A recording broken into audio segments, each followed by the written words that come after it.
Bienvenue sur Sophia Science, la chaîne YouTube qui répond à toutes vos questions sur le monde de la science, notamment la science, les mystères, les extraterrestres. Le contenu de la vidéo d'aujourd'hui est... On vous a menti. Les geckos ne changent pas de couleur pour se cacher. Imagine un petit lézard posé sur un mur immobile, et soudain, sa peau change de couleur. Instinctivement, on se dit « il se camoufle ». Mais en réalité, ce n'est peut-être pas du tout ce qu'il est en train de faire. Les geckos, ces petits reptiles qu'on croise souvent dans les régions chaudes, possèdent une capacité fascinante.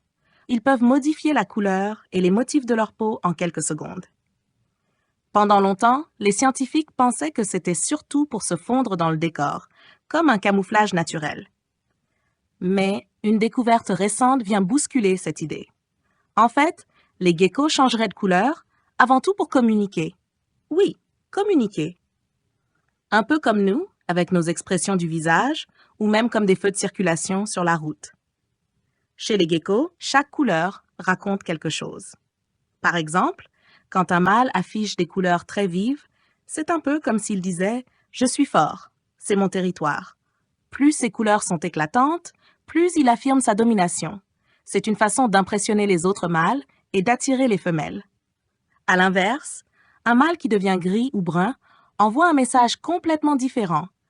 Il montre qu'il se soumet, qu'il préfère éviter le conflit.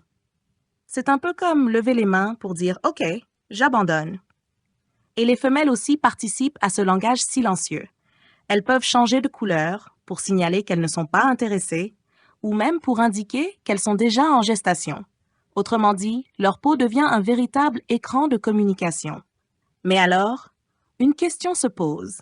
D'où vient cette capacité incroyable? Pour y répondre, des chercheurs ont mené une étude assez étonnante. Ils ont observé 21 espèces de petits geckos en Afrique du Sud. Leur idée était simple. Si le changement de couleur servait surtout à se camoufler, alors les geckos vivant dans des environnements très variés devraient être ceux qui changent le plus de couleurs. Logique, non? Un animal vivant dans des endroits très différents aurait besoin de s'adapter visuellement en permanence. Mais les résultats ont raconté une autre histoire.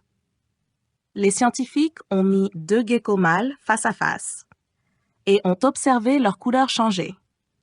Puis, ils les ont confrontés à de faux prédateurs, comme un serpent ou un oiseau empaillé, pour voir s'ils essayaient de se camoufler.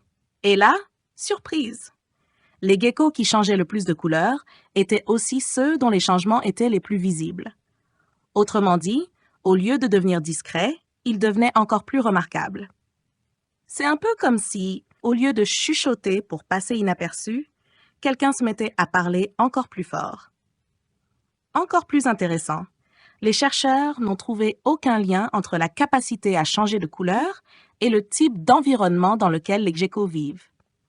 Ce qui suggère une chose très claire, le camouflage n'est probablement pas la raison principale de cette capacité. En réalité, tout pointe vers la communication. Le changement de couleur serait donc un langage visuel, rapide et efficace, bien plus pratique que des sons ou des odeurs dans leur environnement. Un peu comme envoyer un message instantané, mais directement sur sa peau. D'ailleurs, certains scientifiques expliquent que cette découverte est importante, car elle corrige une idée largement répandue, même dans les manuels scolaires. On a souvent présenté les geckos comme des experts du camouflage, capables de disparaître dans leur décor comme par magie. C'est impressionnant à voir, c'est vrai. Mais ce n'est pas forcément la réalité scientifique. En fait, ces petits reptiles seraient avant tout des communicateurs visuels. Alors la prochaine fois que tu verras un gecko changer de couleur, pose-toi la question. Est-ce qu'il essaie vraiment de se cacher ou est-ce qu'il est simplement en train de parler? Laissez vos questions dans les commentaires ci-dessous et Sophia Science fera de son mieux pour y répondre. Merci d'avoir regardé et à la prochaine!